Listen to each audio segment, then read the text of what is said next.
Hi Pisces, this is Pisces Hub. Welcome to my channel. So for today's video, gamitin natin itong tarot cards para alamin natin kung ano ang message, mensahe, gabay ng tarot cards for Pisces sa araw na ito, okay? Reminder lang Pisces na ito ay general reading, so pwede pong mag-resonate, pwede pong hindi. And ang ating channel ay welcome po ang lahat ng gender, so babae, lalaki, LGBT man, yung nanonood or yung mga taong dinidil nyo, take nyo lang po kung mag-resonate, okay? So, shuffle muna natin itong cards and kuha tayo ng apat.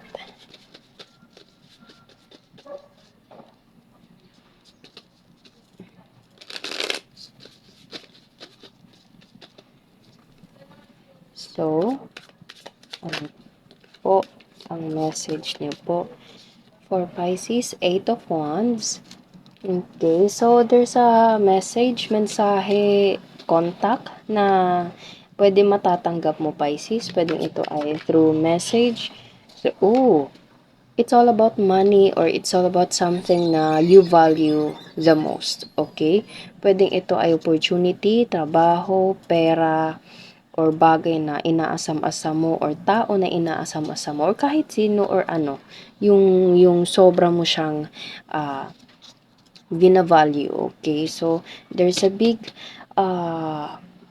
news, mensahe, message, conversation na darating sa'yo and pwedeng meron itong or there's a big connection of Ace of Pentacles, Ace of Money, okay? So sobrang gandang dalawang cards ang lumabas dito. There's a money, there's a valuable thing, career, opportunity, person, people na merong connection sa mensahe or sa parang communication na darating sa'yo, okay? So, meron dito nag-flip na isa, okay? Knight of Wands, meron tayo ditong, okay. So, basahin natin ito. Knight of Pentacles, King of Pentacles, the Strength, and the Sun. Oh, wow. So, meron tayo ditong tatlong pentacle, Pisces. So, pwede meron itong malaking connection sa pera. Okay?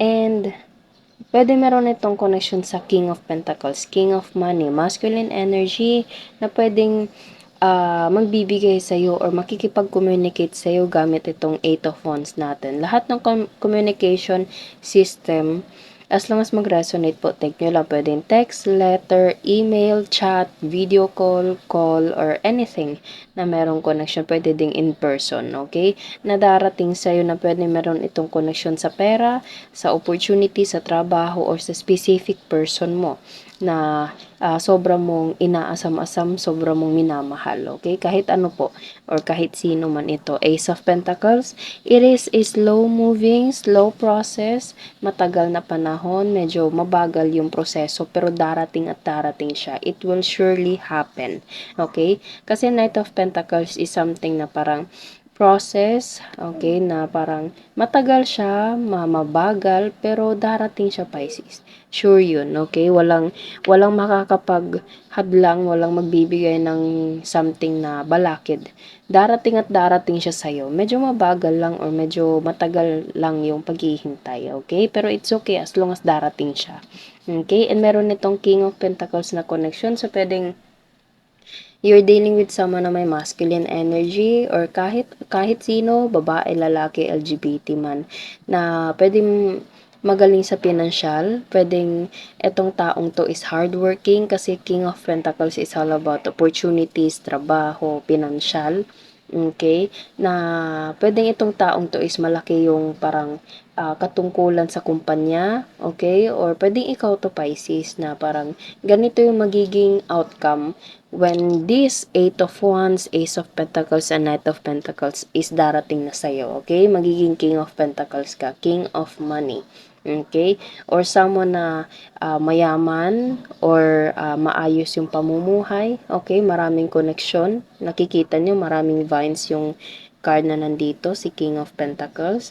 Okay? And this person is a humble person, down to earth. Okay? Kahit gaano man kataas yung nalipad niya, kahit gaano man kataas yung mga bagay na nakakamit niya, napaka-humble ng taong to, napaka down to earth, okay? So, it's either you or you're dealing with someone na ganito yung personality, Pisces, okay?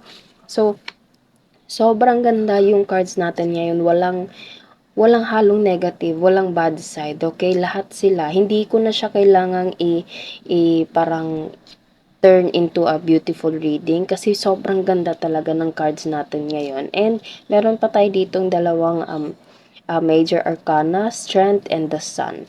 Strength and the sun is all about something na parang positivity. Okay, it's all about something na darating sa'yo na maganda yung kahihinatnan, maganda yung outcome. Okay, and you are destined to receive this kind of opportunity, to receive this kind of person, to receive this kind of blessing na darating sa'yo, Pisces. Okay? Pwedeng dati parang hindi mo alam kung saan papunta, pero everything always, kung sinasabi, everything happens for a reason, Pisces. Okay? You just have to trust the process, trust God, trust your angel, and trust the universe. Okay?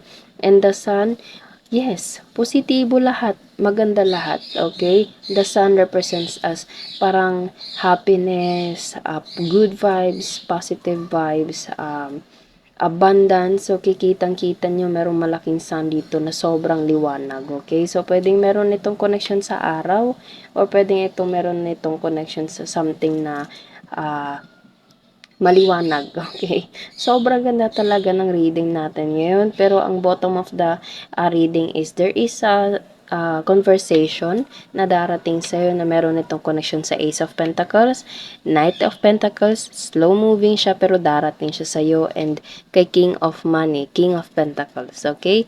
And these two cards right here is ito yung parang energy sa apat na cards na nandito sa taas. Okay? So, yun lang po, Pisces, ang ating reading. Sobrang ganda. Naway nagustuhan niyo po.